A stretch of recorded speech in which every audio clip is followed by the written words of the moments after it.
Hi, welcome to the Giggling Gobblers. Hello, murderers and unidentified corpses. I'm your host, Rex, and here are my guests, Sam and Ben. Hi. Hi. Hi. Glad you could make it. We have a really spooky one in store for you all today, and I think we should get right into it. Back in 2004, there was a news article about how a boy had survived a particularly frightening encounter with a murderer. He had woken up after a particularly scary nightmare in the middle of the night. His window open ajar. Not how he left it. He tried to squash down his worries, but a part of him knew that something was very wrong. He just couldn't get back to sleep no matter how hard he tried. His fears, however, would be validated when, in the sliver of light in his room, a tall, lanky figure was illuminated, smiling at him deviously. He told them, "Go back to sleep." The boy screamed and the lanky figure sprung out at him, knife in hand. He barely missed the boy, leaving a shallow cut around his furiously beating heart. The kid was held down, punching and kicking as hard as he could to get this man off him. Luckily, his fearless father was up and heard the boy's cries. Bat in hand, he burst into his son's room, but before he could even take a swing at it, a knife was plunged into his shoulder by the figure, forcing the father to drop his bat and fall to the floor. The boy, now completely helpless, cowered in the corner of his room. He probably would have been done for if the cool and awesome police didn't show up and save the day, because cops are always morally good and exist to protect people. Yay!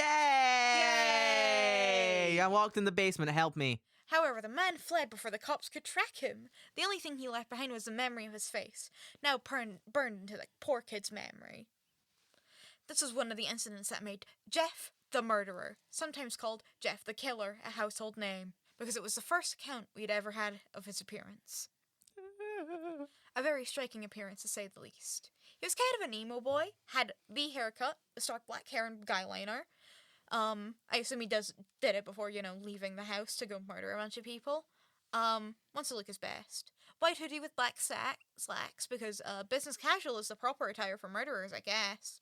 There were a few cases after that one, but they're all just kinda boring. I mean, some guys died or whatever, but it's not that interesting.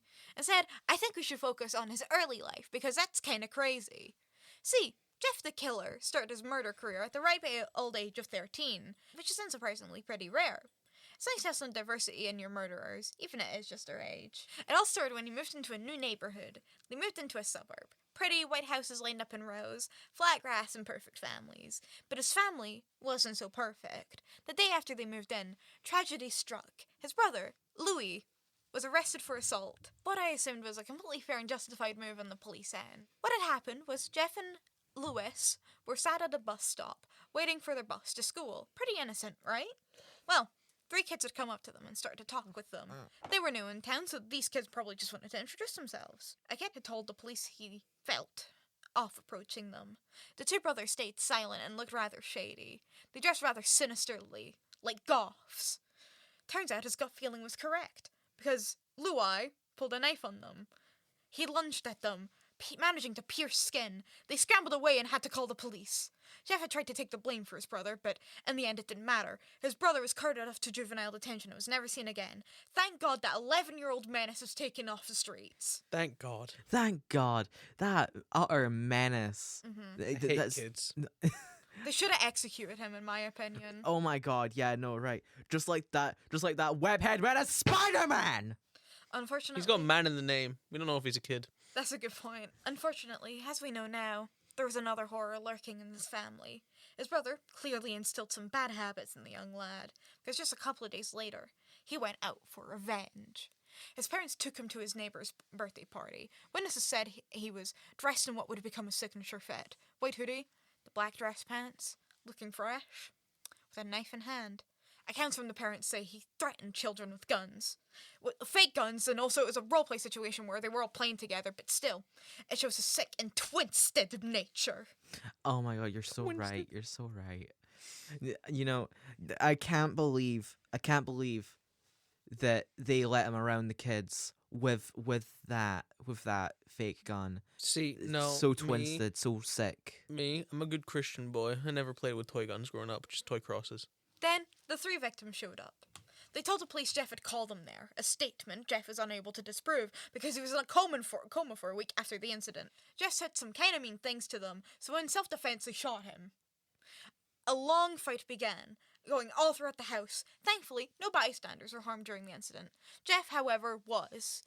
In the fight, Jeff had gotten covered in a big tub of bleach by accident, right before one of the boys also accidentally lit a match and set Jeff on fire. Oh, it's so unfortunate. Such accident.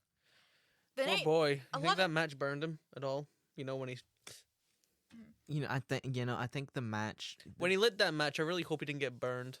I know. Witnesses say that they thought the neighbors were cooking barbecue. He was hospitalized for a week, mummified in his bed.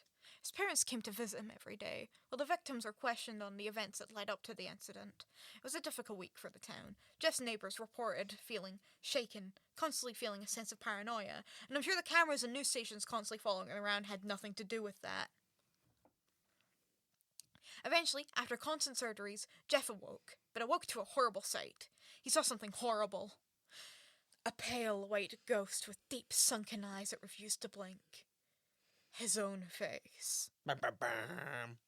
The doctors did the best they could to reconstruct his face, but it wasn't enough. He ran out of the room, cackling about being beautiful, which was strange because he was ugly as Can't believe he thought he was so beautiful. That's a major moment right there. Hit the badum-tis. Yeah, like that. Sam has a badum-tis button. Didn't know that. That's why I asked Sam to hit the badum-tis. It was at that moment, staring deep into his bloodshot eyes, when Jeff the boy became Jeff, the killer. His parents brought him home that night, just happy to have their son back. Personally, if I were them, I wouldn't. I wouldn't want a criminal as my son, let alone an ugly criminal. But you do you, I guess. Imagine being a criminal and being ugly. That's disgusting. That would suck. Because later that night, they were unalived, found in a pool of their own blood. Oh my goodness. That's Now not that- very skibbity of them. Now that brings us back to the present. Jeff the killer is still at large, but he's only managed to unalive his parents. He's tried, don't get me wrong, but he's just not very good at his job. Probably because it's really easy to overpower a kind of ill-looking child. He's so stupid. His parents must have been so stupid to just let themselves be unalived like that. Embarrassing! Honestly, I could take that kid. in a fight. Yeah, no, I absolutely just fucking kick him in the face, absolutely deck him. Just I you wouldn't know- even need to do that much. I just need to like what I do with Rex, just hold his head, and he can't reach me. Except he has less reach than Rex. So stop trying to lick me. See, Jeff the killer would just do that. What would he do then? I'd Jeff to punch him in the face. Well, that's all the time we have for this episode. Don't be like Jeff's parents. Stay alive. help! I'm locked in Rex's basement. Help me! Shut up, Help me! shut up, Help me! shut Help up. me! Help! Shut up, Help! shut